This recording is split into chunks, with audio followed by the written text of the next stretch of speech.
एक गाय ने बताया, मनुष्य इन 3 कारणों से हमेशा ही गरीब बना रहता है। नमस्कार दोस्तों, आप सभी का फिर से एक नई कहानी में हार्दिक स्वागत है। एक गांव में एक किसान परिवार रहता था और उस किसान परिवार की हालत बहुत ही ज़्यादा गरीब थी। वह किसान दिन रात खेत पर काम करता और उसकी पत्नी भी उसका काम में हाथ बटाती थी। किसान की पत्नी गर्भवती थी। कुछ दिनों के बाद उसने एक बच्चे को जन्म दिया, लेकिन बच्चे को जन्म देने के कुछ समय बाद ही किसान की पत्नी मृत्यु को प्राप्त हो गई। अब किसान पर दुखों का पहाड़ टूट पड़ा और ऊपर से धन की भी कमी और साथ ही बच्चे का पालन पोषण भी करना था, जिस कारण से उसे बहुत परेशानी होने लगी। अब वह छोटा सा बच्चा भूखा प्यासा रहता, परंतु किसान के घर में दूध देने वाला कोई पशु नहीं था जिससे किसान अपने बच्चे का पालन पोषण कर सके। वह बच्चा मारे भूख के रोता चिल्लाता तो किसान चावल पकाकर उसका पानी निकालकर बच्चे को पिलाता, परंतु इससे बच्चे की भूख शांत नहीं होती। उसे तो दूध ही चाहिए था। इसी तरह से 2 से 3 दिन बीत जाते हैं तो उस किसान का एक पुराना दोस्त घर आता है और किसान की ऐसी हालत देखकर वह कहता है, हे मित्र, हमारे गांव के पास ही जो जंगल है उसमें एक सिद्ध पुरुष रहते हैं और उनके पास एक गाय है। तुम उन्हीं के पास जाओ और उनसे प्रार्थना करना और उस गाय को मांग लेना। मुझे पूरा विश्वास है कि वो साधु महात्मा उस गाय को तुम्हें दे देंगे। तब वह किसान दोस्त की बात मान लेता है। फिर जब वह अगला दिन होता है तब किसान अपने बच्चे की जिम्मेदारी पड़ोसी महिला को सौंपकर जंगल की तरफ चल देता है। अब चलते चलते सुबह से शाम हो जाती है, लेकिन वह किसान चलता ही जाता है और अंत में वह सिद्ध पुरुष की कुटिया पर पहुंच जाता है और साधु महात्मा की कुटिया पर जाकर महात्मा को प्रणाम करता है और कहता है, हे महाराज, मेरी पत्नी ने एक बच्चे को जन्म दिया और जन्म देने के कुछ ही दिनों के बाद वह इस दुनिया को छोड़कर चल बसी है। अब वह बच्चा भूख के मारे छटपटा रहा है और मैं उसका पेट नहीं भर पा रहा हूँ, इसलिए मैं आपके पास आपकी गाय मांगने आया हूँ। कृपा करके आप मुझे अपनी गाय दे दीजिए ताकि मैं बच्चे को दूध पिलाकर उसकी भूख शांत कर सकूं। तब साधु महात्मा ने कहा, हे किसान, मैं तुम्हें इस गाय को अवश्य दे दूंगा। तुम्हारे ऊपर जो विपत्ति आई है और जिस प्रकार तुम्हारा बच्चा भूख से व्याकुल है, मैं उसको इस परिस्थिति में नहीं देख सकता और मैं परिस्थितियों को समझ सकता हूँ। मैं इस गाय को तुम्हें दे तो दूंगा, लेकिन मेरी एक शर्त है। तुम इस गाय को अपने पास ले जाकर इसके खाने पीने और रहने का पूरा ध्यान रखोगे और समय समय पर चारा पानी देते रहोगे और सुबह अपने भोजन करने से पहले पहली रोटी तुम गाय को ज़रूर खिलाओगे, क्योंकि जहाँ गाय माता जाती हैं उनके पीछे पीछे सिद्धि के दाता और भाग्य के विधाता भी आ जाते हैं।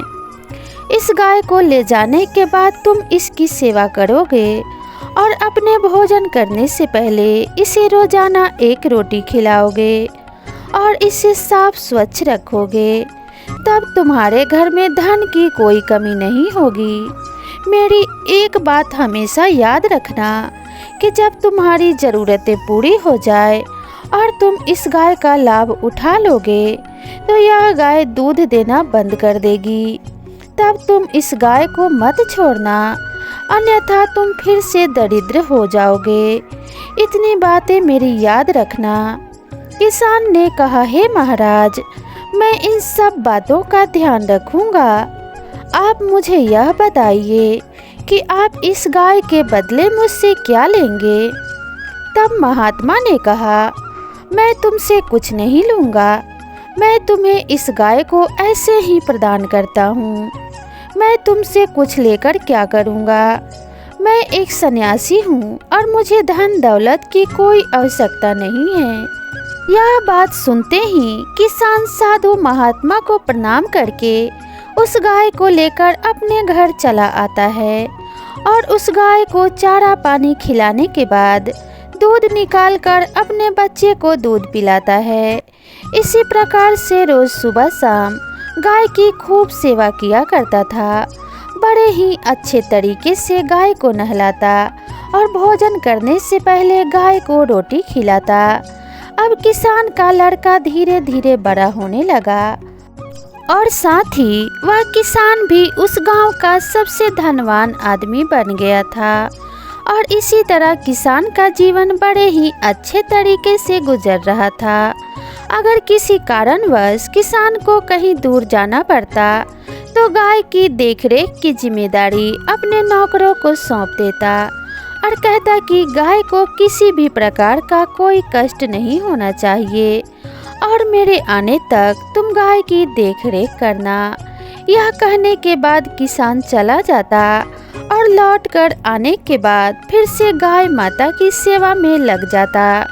कुछ समय बाद एक दिन अचानक से गाय ने दूध नहीं दिया तो किसान ने सोचा कि हो सकता है किसी कारणवश गाय ने दूध नहीं दिया होगा। लेकिन अगले दिन फिर से गाय ने दूध नहीं दिया तो इसी प्रकार से गाय ने दूध देना बंद कर दिया।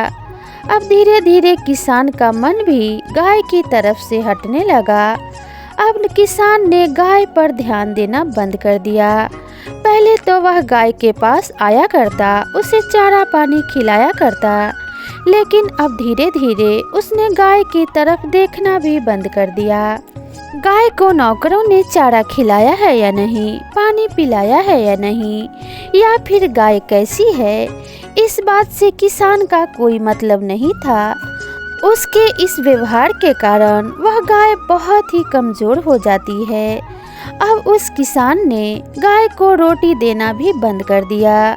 गाय को खिलाने से पहले खुद ही खाना खा लिया करता और जिस जगह पर गाय गोबर किया करती उस जगह की सफाई करना भी छोड़ दिया।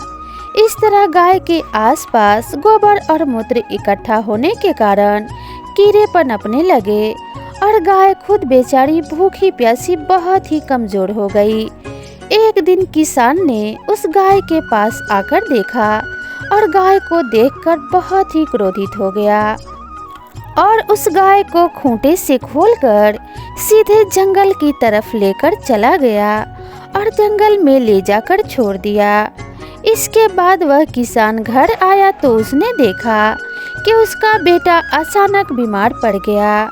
वह अपने बेटे को डॉक्टर के पास लेकर भागा और कहने लगा, डॉक्टर साहब मेरे बेटे को ठीक कर दीजिए, आपको जितने भी रुपए चाहिए मुझसे ले लीजिए। डॉक्टर ने कहा ठीक है और इलाज करना शुरू कर दिया, लेकिन कितना भी इलाज करने के बाद उस लड़के की स्थिति नहीं सुधरती है। तब उस डॉक्टर ने कहा कि मुझे और धन की आवश्यकता होगी और इस गांव में इस लड़के को ठीक नहीं किया जा सकता, इसलिए हमें शहर जाना होगा, वहाँ बहुत अधिक धन खर्च होगा। किसान ने कहा मेरे पास जितना धन था उसे मैंने अपने लड़के की दवाइयों में खर्च कर दिया, इसके उपचार में सारे पैसे खर्च हो गए, अब तो मेरे पास कुछ भी नहीं बचा है, केवल मेरा घर बचा है। अब किसान ने अपने लड़के के उपचार के लिए अपना घर भी बेच दिया और उसने घर को बेचकर जो पैसा मिला उस पैसे से अपने लड़के का इलाज करवाया। कुछ समय बाद किसान का बेटा स्वस्थ हो जाता है और फिर किसान अपने लड़के को लेकर अपने गांव में वापस आ जाता है। और जब किसान वापस आता है तो उसके पास घर नहीं होता। वह अपने लड़के को लेकर पुरानी झोपड़ी में वापस आ जाता है और वहीं पर फूट फूट कर रोने लगता है। और किसान सोचता है कि यह सब मेरी ही गलती के कारण हुआ है, मैंने ही साधु महात्मा की बातों पर ध्यान नहीं दिया और गाय माता पर अत्याचार किया, उसकी देख रेख नहीं की, उसके चारे पाने की व्यवस्था भी नहीं की। इसी कारणवश मेरे साथ ऐसा हुआ है। यह सोचकर वह किसान रोने लगता है। फिर अपनी गाय को ढूंढने के लिए जंगल में निकल पड़ता है। जंगल में कुछ देर चलने के बाद उसे अपनी वही गाय दिखाई देती है जिसे उसने छोड़ दिया था। अब गाय के पास जाने के बाद किसान अपने गाय के पैरों में गिरकर माफ़ी मांगने लगता है और हाथ जोड़कर विनती करने लगता है और गिड़गिड़ाने लगता है, कहने लगता है, हे गाय माता, मैं आपका अपराधी हूँ। मैंने आपका ख्याल नहीं रखा, आपको खूंटे से बांधकर चारे पानी के लिए तरसा दिया। मैंने आपके स्थान से मल मूत्र भी साफ नहीं किए और वहाँ पे कीड़े पड़ गए।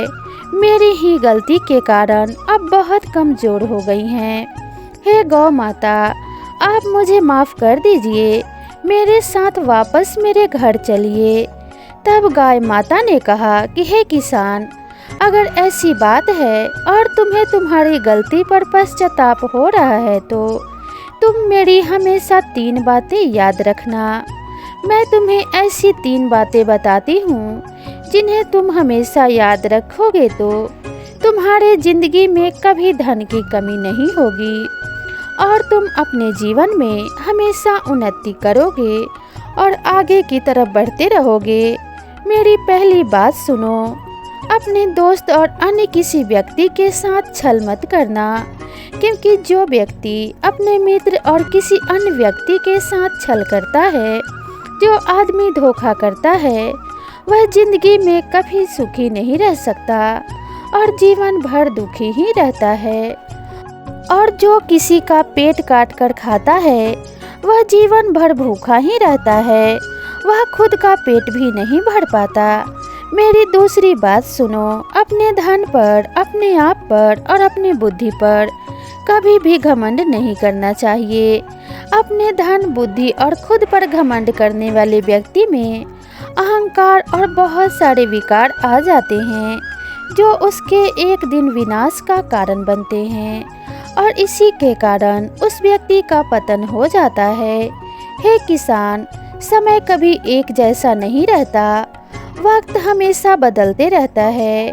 तुमने अपने आप पर और अपने धन पर घमंड किया, यही तुम्हारी बहुत बड़ी भूल थी, तुम्हारी बहुत बड़ी कमी थी, क्योंकि कल क्या हो जाए कोई नहीं जानता। समय बड़ा बलवान है, समय अच्छे अच्छे धुरंधरों को धूल चटा देता है, इसलिए अपने धन पर कभी घमंड मत करना। मेरे पास धन है तो मैं कुछ भी कर सकता हूँ। अगर तुम ऐसा सोचते हो तो धन के साथ तुम्हारे पास अहंकार भी आ जाएगा और वही अहंकार तुम्हारे पतन का कारण बनेगा और तुम्हारे सोचने समझने की क्षमता को भी नष्ट कर देगा।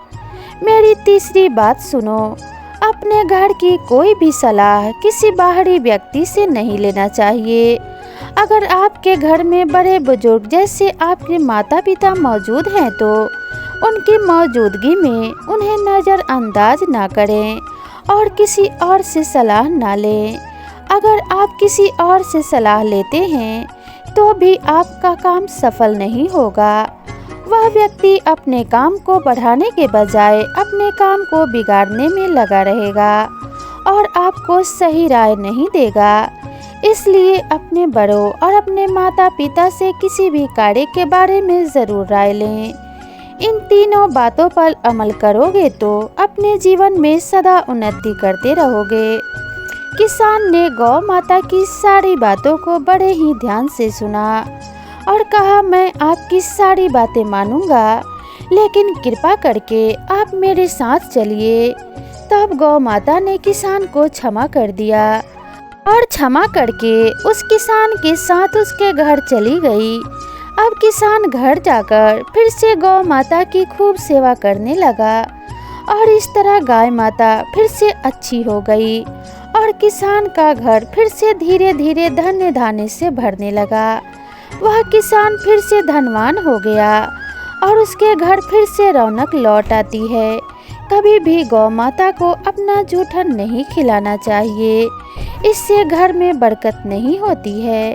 और हमेशा गौ माता को घर की पहली रोटी ज़रूर खिलानी चाहिए, इससे हमें 33 कोटि देवी देवताओं का आशीर्वाद प्राप्त होता है। ऐसा माना जाता है कि गौ माता के शरीर में 33 कोटि देवी देवताओं का वास होता है। तो अगर हम गौ माता का ख्याल रखते हैं तो वे सभी देवी देवता प्रसन्न होकर हमें आशीर्वाद प्रदान करते हैं और हमारा जीवन सुखमय बनता है। तो यह कहानी आप सभी को कैसी लगी हमें कमेंट करके ज़रूर बताइएगा। और इसी तरह की नई नई कहानियों के लिए मेरे चैनल को ज़रूर सब्सक्राइब कीजिएगा। तो मिलते हैं इसी तरह की नई कहानी के साथ, तब तक के लिए नमस्कार।